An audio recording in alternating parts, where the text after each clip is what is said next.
Assalamualaikum warahmatullahi wabarakatuh. Selamat pagi, kakak-kakak, abang, dan teman-teman sekalian semuanya. Di Sini, sini kami akan mempresentasikan terkait hasil diskusi kami yang berjudul kan Sistem tenang Penanganan Hasil Tangkapan Ikan Tuna yang didaratkan di PPS Bungu, Sumatera Barat. di Di sini sini saya izinkan untuk memperkenalkan anggota kami. Yang pertama ada Wahyu Mustikarani, Brigita Nanggolan, dan saya sendiri. boleh Boleh di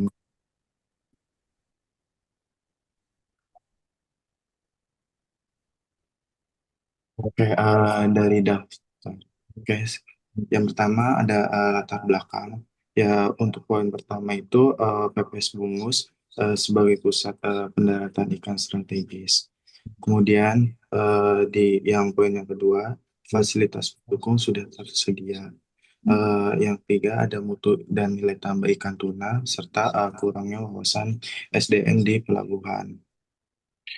Setelah dari latar belakang apa sih yang menjadi rumusan masalah pada uh, sistem ini? Yang pertama itu permasalahan utamanya penanganan ikan di PPS Bungus belum optimal dan diakibatkan keterbatasan dalam menangani hasil tangkapan ikan.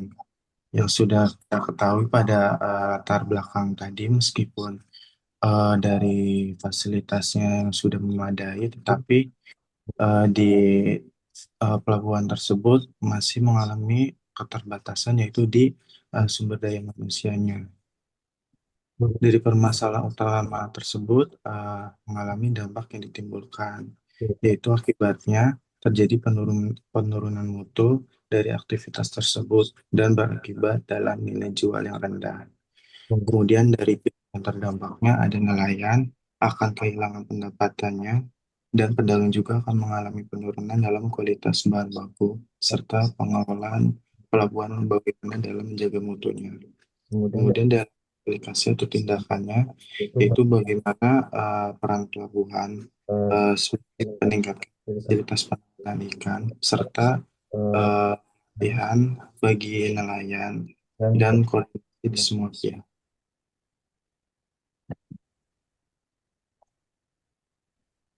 kemudian Kemudian dari tujuan yang kami lampirkan, yang yang pertama pertama itu ada meningkatkan keterampilan nelayan dan petugas pelabuhan dalam penanganan ikan. Yang kedua kedua, menjaga menjaga mutu ikan dan kurang mengurangi kehilangan pasca panen akibat akibat kerugian akibat penurunan mutu serta serta meningkatkan nilai ekonomi hasil tangkapan.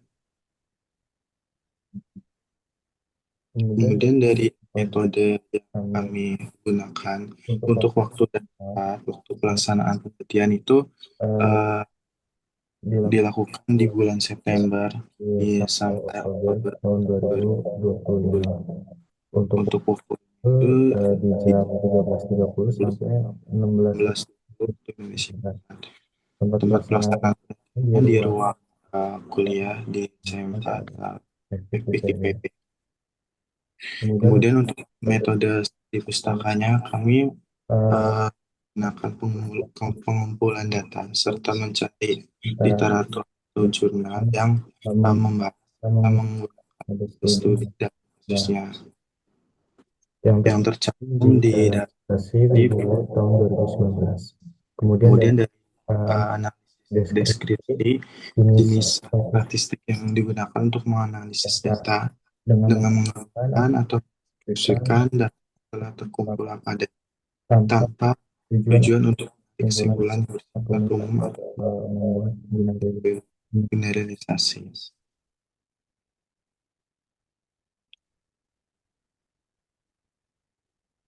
Oke, baik. Saya lanjutkan ke bagian hasil pembahasan. Nah, pertama di sini kita melakukan metode pendekatannya itu merupakan eh, metode yang eh, ber- metode yang terbagi dalam analisis kebutuhan. Nah, analisis kebutuhannya ini merupakan identifikasi kebutuhan terhadap stakeholder-stakeholder yang ada di PPS Bungus. Nah, Pertama ini di nomor satu kita ada nelayan atau kelompok nelayan. Nah, kebutuhan yang dapat kami identifikasi merupakan dari kelengkapan sarana dan prasarana yang baik dalam penanganan ikan, kemudian pelatihan CPIB untuk meningkatkan keterampilan penanganan hasil tangkapan, kemudian juga keterampilan alat bantu bongkar muatnya. Terus fasilitas pendaratan yang layak untuk mendaratkan hasil tangkapan serta pemahaman dalam proses rantai dingin untuk distribusi, eksportir, atau tempat pengolahan agar ikan tersebut cepat diangkut dan terjaga mutunya. Kemudian eh, pihak-pihak terkait berikutnya adalah pengelola pelabuhan. Nah, kebutuhan apa yang dibutuhkan oleh pengelola pelabuhan ini yaitu kemampuan pegawai dalam melakukan tugas-tugas di pelabuhan, kemudian peningkatan kegiatan operasional penangkapan atau pendaratan ikan serta butuhnya data yang akurat dalam proses penanganan ikan. Yang ketiga ada perusahaan swasta atau eksportir. Nah, kebutuhannya itu merupakan ketersediaan bahan baku untuk diekspor dan diolah, lalu ada kemudahan akses pasar untuk distribusi hasil pengolahan serta informasi kestabilan harga jual ikan di pasar. Dan yang terakhir, pengepul atau agen ikan. Nah, kebutuhannya itu ada ketersediaan bahan baku ikan yang berkualitas serta kemampuan tenaga kerja dalam melakukan tugas seperti mengangkut ikan dari kapal ke lapak atau pasar ikan. Next.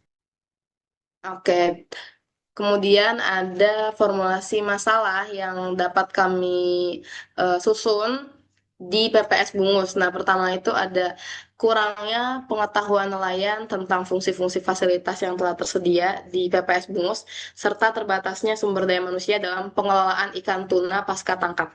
Kemudian, sarana dan prasarana di PPS Bungus ini tergolong lengkap, tapi belum belum optimalnya pemanfaatan dan pengoperasional dengan baik.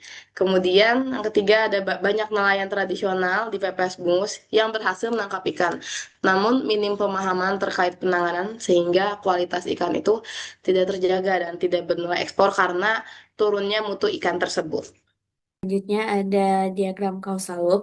Nah, di sini dari permasalahan analisis eh, penanganan ikan setelah tangkap di Pelabuhan Bungus, yaitu ada eh, jika keterampilan nelayan bagus, maka kualitas fasilitas penangkapan pendaratan ikan di PPS Bungus maka akan bagus sehingga menyebabkan kualitas ikan hasil tangkapan akan menjadi lebih baik, jadi mutunya akan terjaga.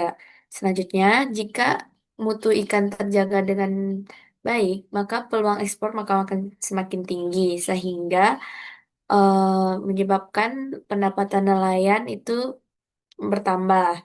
Selanjutnya, jika mutu hasil tangkapan ikan bagus, maka harga jual ikan maka semakin tinggi. Jadi, permintaan pasar eh, bakalan semakin menurun karena harga ikan termasuk mahal. Selanjutnya juga akan berdampak pada pendapatan nelayan, sehingga pendapatan nelayan juga menurun. Selanjutnya, jika eh, kualitas mutu hasil tangkapan ikan tunanya bagus, maka pemasukan bahan baku ikan tuna juga bakalan bagus, sehingga membuat beberapa agen industri membeli ikan tersebut, sehingga membuat pendapatan nelayan juga akan bertambah. Jika pendapatan nelayan bertambah, maka PAD pelabuhan juga bakalan meningkat, sehingga pelabuhan bisa menjalani sosialisasi atau pelatihan untuk nelayan, sehingga bisa meningkatkan keterampilan nelayan terhadap fasilitas pendaratan. Selanjutnya, eh, jika metode eh, penanganan hasil tangkapannya baik, maka kualitas mutu ikan juga bakalan baik gitu. Jika kalau keterampilan nelayannya bagus, maka kualitas mutu ikan juga bakalan bagus. Itu adalah diagram causal loop dari penanganan hasil tangkapan ikan tuna di PPS Bungus yang menghubungkan sebab akibat. Ada diagram input output, yaitu diagram yang memberikan gambaran masukan dan keluaran input atau output dari manajemen kontrol terhadap sistem penanganan hasil tangkapan ikan tuna di PPS Bungus. Nah, ada input yang bisa dikendalikan yaitu fasilitas pendaratan, keterampilan nelayan, dan prosedur SOP penanganan ikan. Ada pula input yang tidak terkendalikan yaitu volume hasil tangkapan dan cuaca. Selanjutnya ada output yang diharapkan yaitu kualitas hasil ikan yang bagus, harga jual ikan yang tinggi, pendapatan nelayan yang meningkat, PAD pelabuhan yang meningkat. Adapun output yang tidak diharapkan yaitu kualitas atau mutu ikan yang rusak serta kualitas dan penurunan harga ikan tuna. Nah, output yang tidak diharapkan ini bisa diminimalisir dengan em, adanya regulasi dengan Undang-Undang Nomor 31 Tahun 2004 tentang Perikanan, Peraturan Pemerintah Nomor 57 Tahun 2015 tentang Sistem Jamin Mutu dan Keamanan Hasil Perikanan, serta Permen KP Nomor 52 Tahun 2014 tentang Cara Penanganan Ikan yang Baik, CPIB. Baik, selanjutnya. Jadi kondisi sistem penanganan hasil tangkapan ikan di PPS Bungus ini pertama masih kurangnya pengetahuan dan keterampilan nelayan terhadap penanganan ikan. Nah, di sini tuh hmm, masih banyaknya nelayan yang belum memahami secara menyeluruh terhadap prosedur teknis yang penting dalam melakukan penanganan ikan, seperti pengendalian suhu penyimpanan untuk mencegah pembusukan serta pelaksanaan pendaratan yang cepat agar kesegaran ikan ini tetap terjaga, serta penerapan sanitasi peralatan dan lingkungan kerja yang higienis. Kemudian efisiensi waktu pendaratan yang masih rendah. Jadi eh, ketika melakukan pendaratan ikan, waktu yang digunakan selama melakukan pendaratan hingga penanganan itu masih rendah. Sehingga kondisi ini menyebabkan ikan itu sering menunggu terlalu lama di dermaga sebelum disimpan atau diolah. Sehingga kualitas ikan ini kemudian menurun akibat aktivitas enzim dan pertumbuhan mikroorganisme. Lalu yang ketiga ada sanitasi, peralatan dan lingkungan yang belum optimal. Nah, sanitasi peralatan di PPS Bungus ini tuh masih belum berjalan optimal sehingga berpotensi menurunkan mutu ikan tuna yang didaratkan. Banyak peralatan bongkar muat seperti keranjang, troli, dan lantai dermaga yang belum dibersihkan secara rutin setelah digunakan. Nah, kondisi lingkungan sekitar tempat pendaratan juga sering lembab, becek, dan bercampur dengan limbah organik sehingga menjadi media tumbuh bagi mikroorganisme pembusuk. Lalu yang keempat, ada pemanfaatan sarana dan prasarana yang belum dimaksimalkan.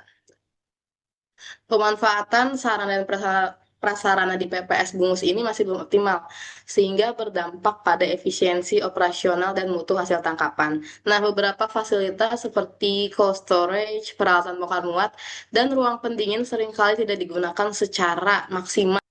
Itu saja presentasi dari kelompok kami. Kurang lebihnya mohon maaf. Assalamualaikum warahmatullahi wabarakatuh.